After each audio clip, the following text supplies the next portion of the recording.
All right, guys, it's time to check out some more Bell & Ross. This time we have a sky blue GMT variant of the BR05 generation of watches. So they've continued to show new colorways, new movements, and even like this one over in the background over here with the skeleton dial.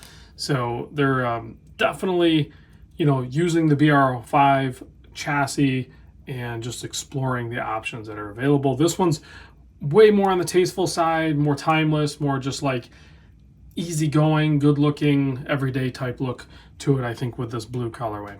So big thanks to the crew and John over at Exquisite Timepieces. I'll put a link in the description for direct contact info. Also a link to the Bell & Ross Exquisite Timepieces website, probably a direct link for this watch.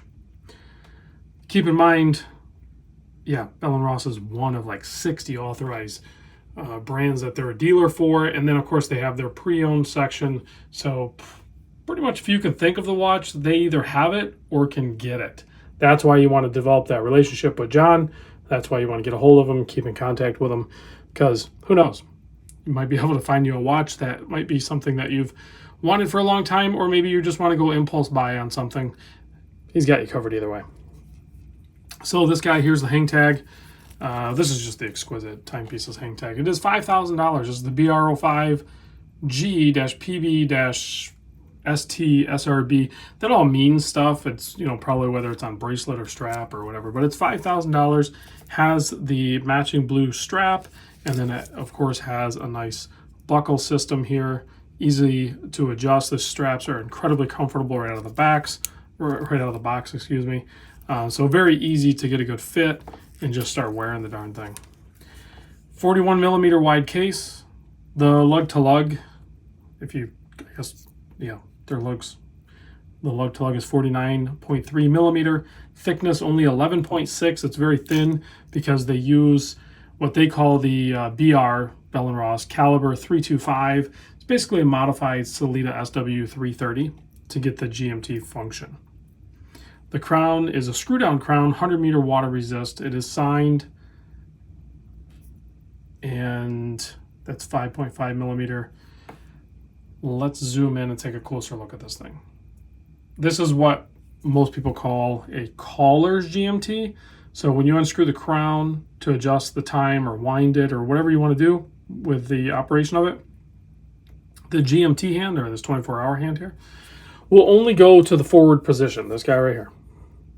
And it runs on a 24-hour scale. You can see on that inner chapter that's beveled, that gives you your 24-hour, and it gives you like your AM and PM. So down here would be, daytime, and then that would be nighttime. It's not really AM, PM, it's just day and night, I guess.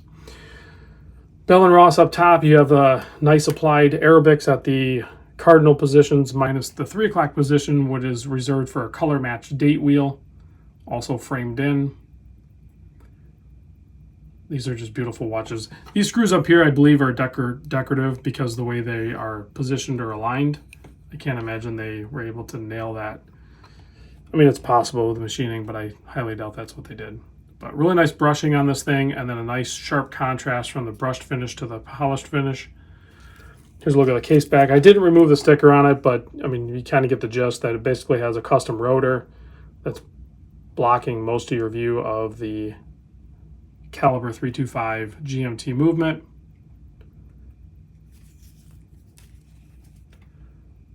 Again, I'll put all this information down below. Nice oversized GMT hand pointing all the way out to that chapter. You can see they also kind of dipped the center part of it with the matching blue and then left the outer part polished and then a little bit of lume on there as well. Pop this on my 7¼ inch wrist. So just real quick, I mean, this is a quartz Bell & Ross, but this is the more traditional square look to a Bell & Ross versus how the BR05 is softened up a little bit, a little more universal, less like instrument panel type look of a square watch. So they got you covered in either direction, right? Like you want that crazy, cockpit instrument tool looking watch, then you want to go with the traditional square Bell & Ross. They have those available too. They also even have like more traditional shaped watches, round watches.